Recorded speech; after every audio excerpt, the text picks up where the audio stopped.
This is the lecture for Ancient and Medieval History for Thursday, the 12th? 11th. 11th of March, 2021. In your note packs, you should have the pictures of Lucius Verus and Marcus Aurelius out. This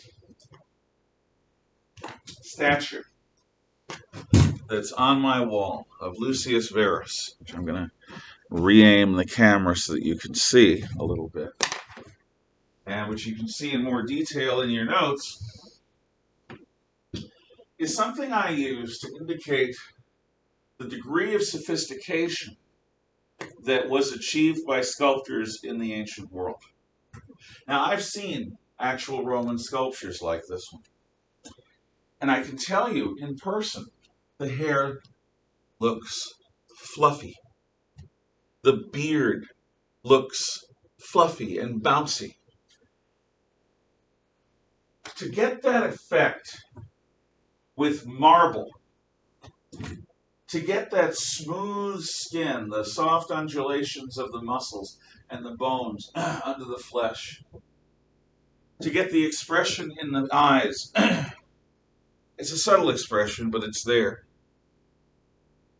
All of that requires a sculptor or a group of sculptors who know what they're doing. First of all, marble, and this is something we'll talk about next fall when we talk about the Renaissance. Marble is a lot like wood. It has grain to it. And if you go against the grain, if you don't follow the grain in the marble, your sculpture is going to fail. It may even crack or fall apart. So these people not only have to keep the marble together, but they have to work with it in such a way that it produces something akin to perfection. And it's not like you can go back and erase mistakes. Once you've taken a chunk off the marble, it's gone. The great Renaissance sculptor Michelangelo Buonarroti once said that God put the sculptures inside the stone. The sculptor simply chips away the extra, which is a wonderful way of looking at what a sculpture does, sort of the reverse of the way most of us look at it. It wasn't for another 1,000 years, actually about 1,200 years, before European sculpture was going to return to this level of sophistication. As I said, the Pax Romana is a high point in Roman history. And one of the things that reaches its apex, its apogee, its highest sophistication is the sculptor's art in the late Pax Romana. So, Lucius Verus. Now, he and Marcus Aurelius are adopted both by the Emperor Antoninus Pius. And when Antoninus dies after a fairly peaceful 20-year reign, they're both going to inherit. Now, as it turns out, Lucius Verus does not rise to fulfill all of his potential. He's a bit of a playboy. He's a bit unserious about things, at least when compared to Marcus. Again, Marcus is practically dour. Lucius decides that what he wants to do with his imperium is win some glory. So he goes east to fight the Parthians. Last Roman emperor to have to fight the Parthians was Trajan. That's a long time ago, close to 50 years ago. So it's time, Verus decides. So he gathers Rome's army and marches into Parthia. And what he encounters there is plague. Now, plague is a general term used by Europeans to talk about a virulent disease that is both highly communicable and highly lethal. The common cold is highly communicable, easy to catch. But it doesn't usually kill people unless they happen to be very old or very sick. So, common cold, high communicability, low lethality rate. On the other hand, there are other diseases like AIDS, which are not easy to catch, but which have been highly lethal. These days, there are treatments for AIDS. But for a good long time, contracting AIDS was a slow death sentence. It was horrible. But AIDS was a delicate virus. It could not survive being out in the air very long. So primarily, AIDS was transmitted by blood transfusions and by sex. AIDS could be transmitted theoretically by coughing on a table. There's a little spittle there, and that spittle gets into an open wound or somehow infects another person. But that is much, much, much, much, much, much, much less likely than transmission through sexual activity or through blood transfusion. So AIDS had a fairly low communicability, fairly high lethality until modern treatments. Even then, it's no walk in the park. So Verus comes back with his army from Parthia, from Mesopotamia, and brings the plague with him. He dies. A good number of his men die. Parthians are no threat because that's where the plague came from. They're already suffering from it. And the plague is going to hit Rome. And in some ways, this is the beginning of the end. And it's in the 160s AD. Rome doesn't fall until 476. But the plague really cuts Rome's population. And from this time, Roman population doesn't bounce back. Not quickly, not vigorously, not well.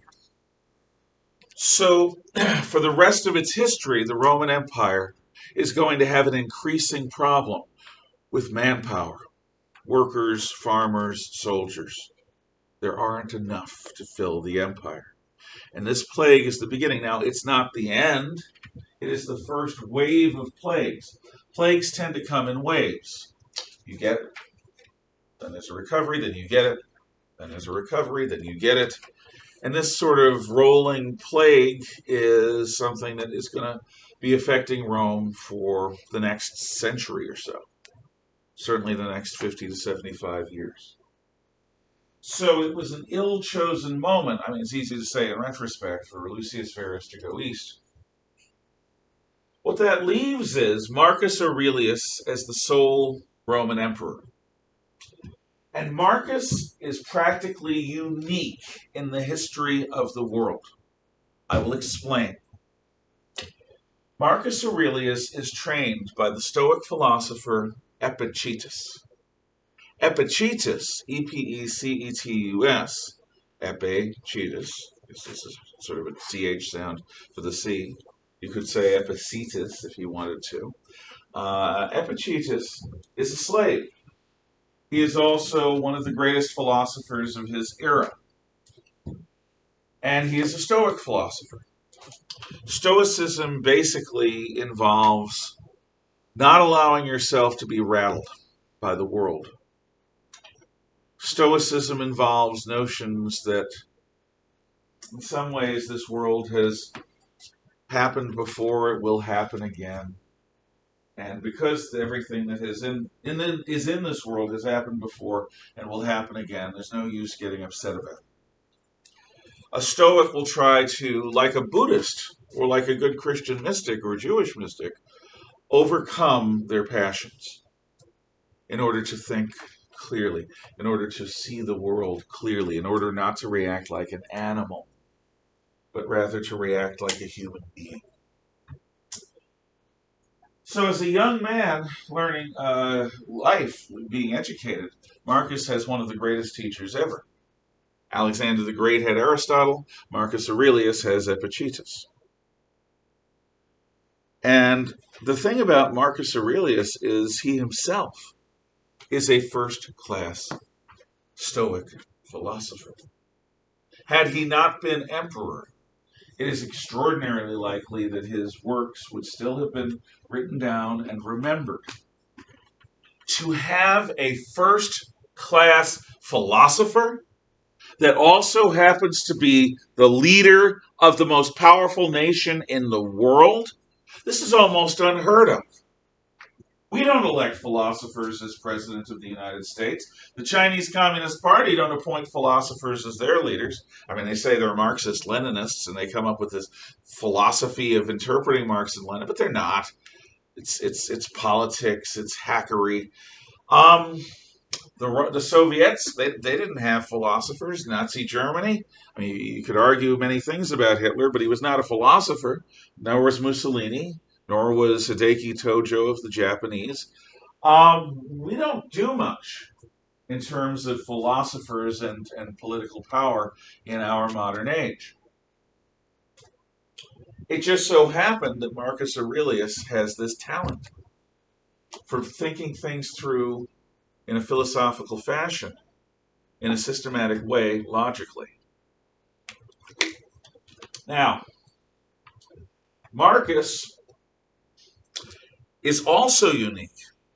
Not only is he a first-class Stoic philosopher, not only does he happen to be the leader of the largest nation in the known world, he is also a person who writes down his daily thoughts. Marcus Aurelius has a poor relationship with his wife Faustina the Younger. She was the daughter of Antoninus. Marrying her was the price of becoming the emperor someday. But he and she were like oil and water. They just didn't get along. She was playful, she was sociable, she was cheerful, she was sort of light and frothy as a personality. And he's a Stoic philosopher. You don't get more serious than that. Still, they have a son, they have a daughter. But he can't talk to his wife like a friend. And when you're the emperor, you really can't have friends. Because as the emperor, you are a wishing well with legs. Everyone, sooner or later, everyone is going to want something from you, something special, a special favor. They'll have a relative that needs a job. They'll have a court case coming against them that they need help with. They want a promotion. They want a project to do. They want to have a war so they can earn some glory. Everyone wants something. They want to get a divorce so they can marry this other person. Everybody wants something. And when you're the emperor, because you have all that power, everybody wants something from you. This is something you should remember if you ever yourself hunger after political power. You can make a lot of difference in the world by being a politician, by deciding issues of war and peace, taxation and law. All of that matters. However, there's an old saying in Washington, D.C., if you want a friend, get a dog. Because everyone in Washington, D.C. is scheming. Because it attracts ambitious people, like a campfire attracts mosquitoes in the summertime. So, Marcus cannot talk to his courtiers, to his generals, to his advisors, not personally, not frankly, not really, because either they'll flatter him, or they'll try to manipulate him, or they'll try to trade off of his favor to get special consideration. So the only person he can talk to is himself. Many evenings before he goes to bed, after a full day of being emperor, Marcus will sit down and write his true thoughts. These are not intended for publication. When politicians write books, they're usually trying to either argue a point of view or defend what they did when they were in office. They're trying to build a legacy or a power base. They're trying to persuade people. So politicians, when they write, are always writing in a way that will suit them favorably. My favorite man in all of history, Winston Churchill, wrote many books, including books about policy decisions that he made. And as much as I love his work as a writer, as a leader, as a savior of the free world,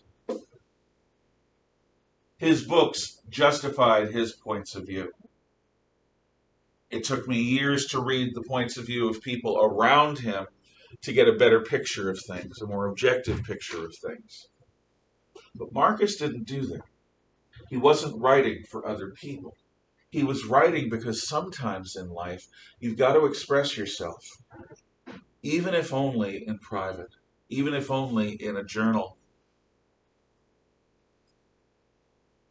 Amazingly, his writings, many of them at least, survived all of the years of the fall of the Roman Empire and the Dark Ages, a time when books were used as kindling. And we have it. The book is called The Meditations, Meditations of Marcus Aurelius. And it is one of the great books of world history. It's not a long book. This particular translation is called The Emperor's Handbook. It's the best I've found. This is a book I recommend that you read. Not for me, but if you are a thoughtful person and want to understand people. Because here we have the private thoughts written for his own self of a world leader who is also a first-class philosopher. This is a unique book. No other book in the world, to my knowledge, is like it. Sun Tzu's The Art of War. He's a philosopher writing about war. He's not a king. The Bible, written about religious figures. The various Hindu and Buddhist works are about religion. You do not have Chinese emperors writing books. You don't have Muhammad writing a book like this. He wrote the Quran. That's different. So, what are a few ideas? Now, to let you know how Marcus spends his time as emperor. He's emperor for just about 20 years. And during that time, a federation of German tribes along the Danube River, and west of Dacia, unifies and threatens Roman territory on the south bank. Marcus spends his entire reign on that frontier commanding Rome's armies. He could have assigned a general to do it, but he's the emperor. He's the protector of his people. He doesn't like war. He's a philosopher. It's not comfortable serving in the army. The Romans are a Mediterranean people. They're used to warm days and nights all year round. He's going to a part of Europe that has real winters and that has rainy springs and autumns. And the summers may be hot, but they're humid in a way that it's not in the Mediterranean. So Marcus Aurelius is going to martyr himself, sort of, in that he is going to serve in this uncomfortable role as emperor and protector of his people by commanding the armies in battle personally. While his wife lives in luxury back in Rome, while the Senate works in Rome under his protection, he's going to make the sacrifice for them. He is a man of duty. Again, his wife doesn't really appreciate that, or if she does, she can't really find something about it to love because he's just so darn serious. So, given all this, what are some of his thoughts? I have a few things that I've put in years ago. Let's see. Cherish your gifts, however humble, and take pleasure in them. Spend the rest of your days looking only to the gods, from whom come every good gift, and seeing no man as either master or slave. Cherish your gifts, however humble, and take pleasure in them. Look only to the gods, where comes every good gift, and see no man as either master or slave. So find what's good in you, what's worthwhile in you, and develop that. And don't try to master yourself. Don't try to master others, and don't be a slave to others. I walk with nature.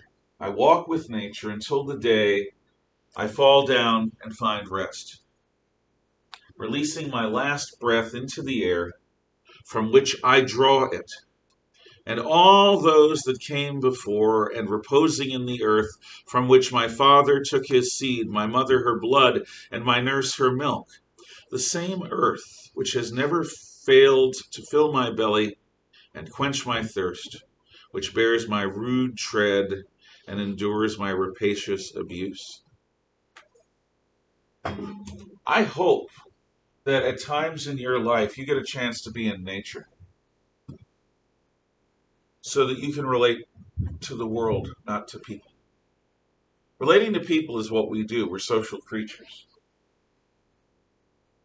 But it is important for most people, psychologically healthy for most people, to spend time in the woods or at the lake or on the river or at the ocean or in the mountains. Now you might have as your excuse that you're fishing or you're hunting, you're boating or you're hiking.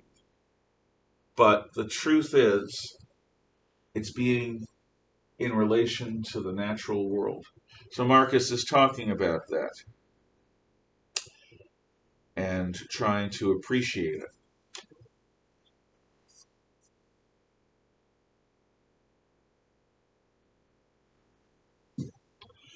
Empty pomp, stage plays, flocks of sheep and herds of cows, mock battles, a bone flung to lapdogs, a breadcrumb tossed to a fish pond, the ceaseless toil of ants bearing their burdens, the flight of frightened mice, puppets dancing on their strings. Such is life. Your job is to take your place amidst it all with a mild manner and without condescension. Bear in mind that the measure of a man is the worth of the things he cares about. This is a man who has the power of life and death over a quarter of the world's population. And he is talking about living a life of humility without condescension. Condescension is the contempt a lot of people have for people that they think are lesser. I can't tell you how many times supposedly educated, nice people have said, well, you can't trust people to do the right thing. You got to have laws. Really? And what separates you from most people that you can't trust? A few letters after your name? Do you really have such contempt for everyday people that you think they're incapable of common sense? A lot of people have contempt for everyday people. They really think they're better on some level. And I'm not talking about the rich. I actually think it's a vanity of educated people. It's certainly a vanity of wealthy people, too, or of highly placed political people. If you succeed in life, maybe you succeed by manipulating others. And if you manipulate others, you can't help but develop contempt for them. Because you're using them. You're manipulating them. You're twisting them. You're playing head games with them. And you get away with it. It's not a great way to live. So Aurelius tries to point out to himself, look at all these things in life. Look at all these different ways of living that creatures other than people have. Your job is to take your place amidst it all with a mild manner, without condescension. Bear in mind that the measure of the man is the worth of the things he cares about. So if a person cares about bad things, that indicates what kind of person they are deep inside. If a person likes making people likes tricking them, lying to them, deceiving them, playing little games with them. That indicates what kind of person they are. There are a lot of people that just can't help but play games with the people around them. Stop fantasizing. Cut the strings of desire that keep you dancing like a puppet. Draw a circle around the present moment. Recognize what is happening either in you or to someone else. Dissect everything into its causal and material elements. Ponder your final hour. Leave the wrong with the person who did it. We want things, and that wanting clouds our judgment. If we're arguing with someone, we want to be right. So, what if in the middle of the conversation we have an epiphany, an aha moment, where suddenly we say, hey, wait! Damn it, I'm wrong. And you know it. First of all, you need to be honest enough with yourself to be able to do that. A lot of people work hard for years and decades to smother that part of themselves that could possibly admit that they're wrong about something in the middle of an argument. And if you realize you're wrong, what do you do with that? It takes a special kind of person to stop the argument and say, whoa, wait, you know what? I don't take any pleasure in this. I don't like losing anything. I certainly don't like losing an argument to you, but you know what? I'm wrong. I just realized it. It's true. To be willing to live in truth rather than in this land of self-delusion, where we're always right and everyone else is always wrong, that's a tough thing to do. But that's what Aurelius is talking about.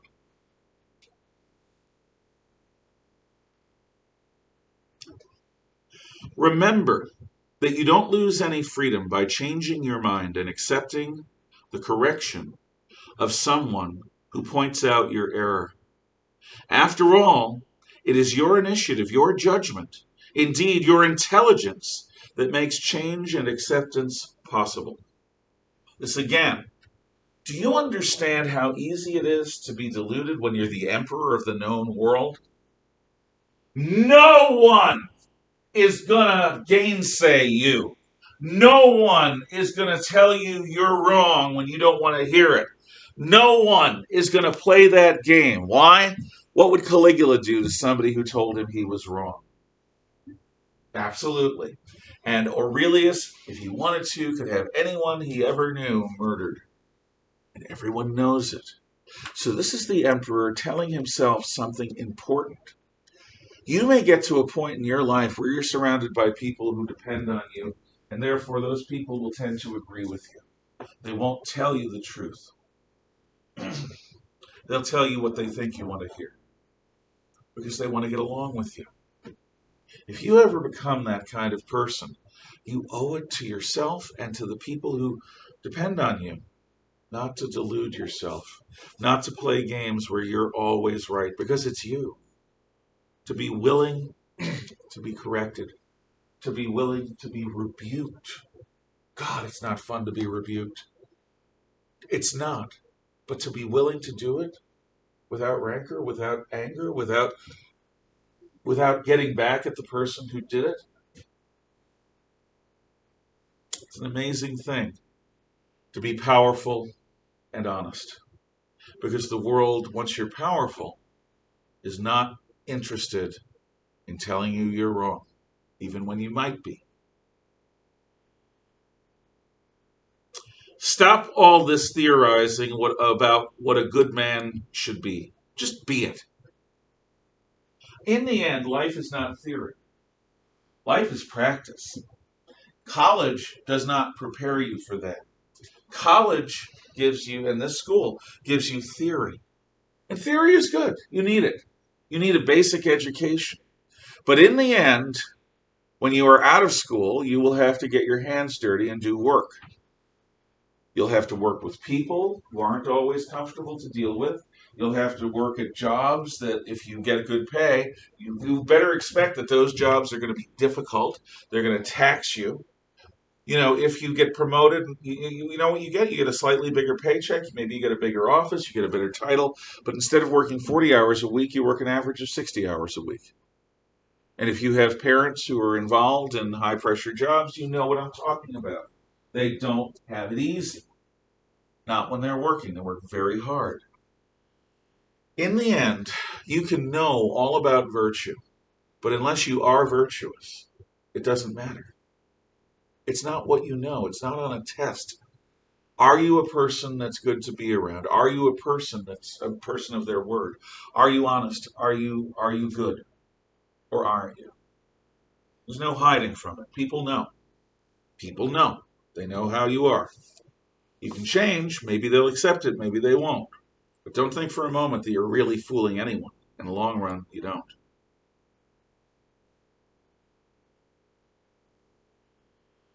God sees the minds of men, stripped of their material shells and husks and impurities.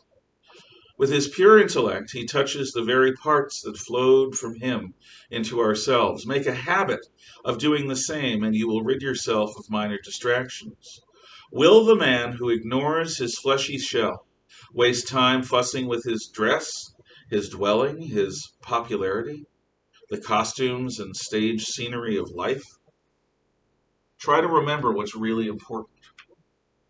What's really important isn't any of those things. In the end, you're inside your own skin. And if you aren't comfortable inside your own skin, and gosh, so many people are not. If you're not comfortable inside your own skin, if you need the acclaim of others, something's wrong. You might be able to fix it. Just think about it and be honest. Be brutally honest. Practice also the things you don't expect to master. The left hand, clumsy at most things from inexperience, grasps the reins more confidently than the right because it is used to them. In other words, don't always live in your comfort zone. Don't always do what comes easy. At times, and this is especially true when you're young, but it's also true for people my age, it's important to get out of what you're comfortable in. Get out of your comfort zone. Get out of your normal routine and do something that you may stink at, both to remind you to be humble, but also maybe to open up a door in life that you otherwise wouldn't have walked through. If it is not right, don't do it. If it is not true, don't say it. Simple. Simple. But so hard to live. So,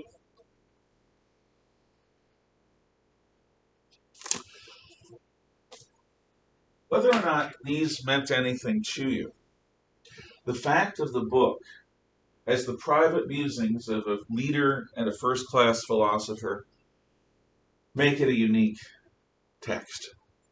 And it's not a bad read. I highly recommend it to you. So that's Aurelius. And as wise as he seems to be, he and Faustina the Younger have a son, a natural-born son. A natural-born son named Commodus. And Commodus is not his father. Commodus tries to be serious, but he's frivolous. Commodus tries to care about the war his father cares so much about, but what he really loves are the games. Commodus tries to be self-controlled, but in the end he's a slave to his passions and his vanities. Commodus is not like any of the 5 good emperors, Nerva, Trajan, Hadrian, Antoninus, and Marcus Aurelius. And let's see, I believe you have a picture of Commodus, do you? No, you do not. Okay. Nope, never mind. There's a famous picture of Commodus with a leopard skin. over his shoulder and a club, as if Commodus is Hercules. Now, there are stories about this, and if you see the movie Gladiator, Commodus is the emperor in that movie. And, spoiler alert, at the beginning of the movie, which is based on another movie from 1960 called The Decline and Fall of the Roman Empire, because Hollywood doesn't do many original things anymore. The old emperor is watching his last battle. And the old emperor worries about his natural-born son and his lack of gravitas, dignitas, auctoritas, and pietas. So he's thinking about appointing another person to be his successor. Even though he has a natural-born son, he's thinking about adopting a son. Now, this is a legend. It's something many historians speculate about. So what happens? Well, Commodus gets wind of it. And in the privacy of an encounter between the two of them, Commodus murders his father to prevent another person from becoming the emperor. Now, it's possible that that's true. But I would think probably not. A man like Marcus is not going to leave something like that to the last minute. Here's the problem with appointing someone else when you have a natural-born son ready to inherit. The way people are, there will be generals and politicians, courtiers, and businessmen who will flock to the natural-born son saying, "Hey, you was robbed. You was robbed. You should be the emperor. You're the son of the old emperor, right? You was robbed. We can help you. We can help you become emperor." Yeah. Had Aurelius appointed anyone but Commodus to be his son and heir, there probably would have been, there likely would have been, a civil war. Was Marcus Aurelius such a father, so detached emotionally, that he would be willing to kill his son for the sake of the empire? No. When you're a parent, when you're a person, often you live in hope. You hope that your son will rise to the occasion. Even if you don't think he can, you hope he will. Had Marcus wanted to appoint someone else, he would have done it many years before his death. He didn't. Because of the accidents of heredity, accidents which I tried to make clear to you a couple of days ago, Commodus inherits his father's empire, and he's just not up to it. He is vain, vindictive, emotional. He has temper tantrums. In those tantrums, he orders the death of people. He's not Caligula, no. He's not Domitian, even, no. But after 5 good emperors, after nearly a century of decent men ruling the empire well, Commodus's inabilities were shocking. So, what does Commodus do to try to shore up his popularity? He orders ongoing games. Now, every emperor engaged in bread and circuses. Bread and circuses is a phrase that means all the welfare benefits that the emperors give to the proletariat. They still have to worry about the proletariat in Rome. In fact, there are more proles now in Rome than ever before because Rome is bigger than ever before. If you live in Rome and you're not a slave, you will be fed by the emperor with Egyptian grain. If you live in Rome and you are not a slave, you have access to the public baths, which are these, they're not just bathhouses, they're like the Croc Center plus. They are luxury places where you go and you get great food, and you get to go through a series of baths. You spend the entire day there. You can play games there. You can talk philosophy there. You go into a series of pools from cold to hot to cold.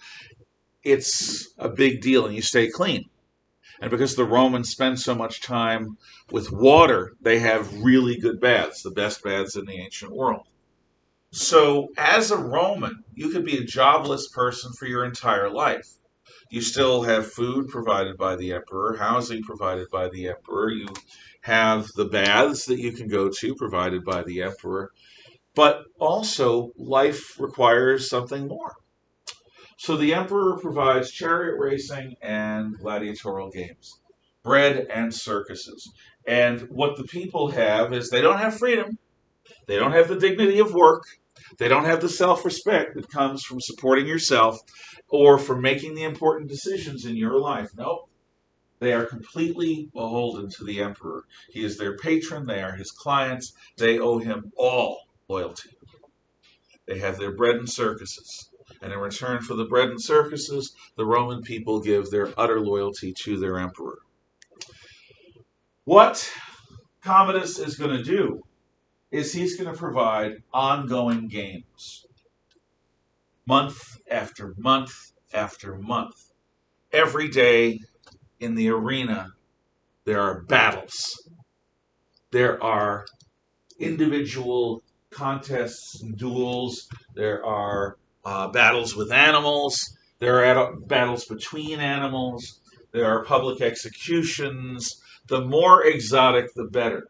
And it was during those series of games that the movie Gladiator's famous battle scenes are intended to show.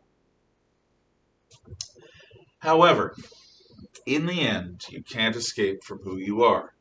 Heraclitus, the great Greek thinker, said, "Character is destiny. Wherever you go, there you are. If you're a good person, it shows. And if you're not, it'll show."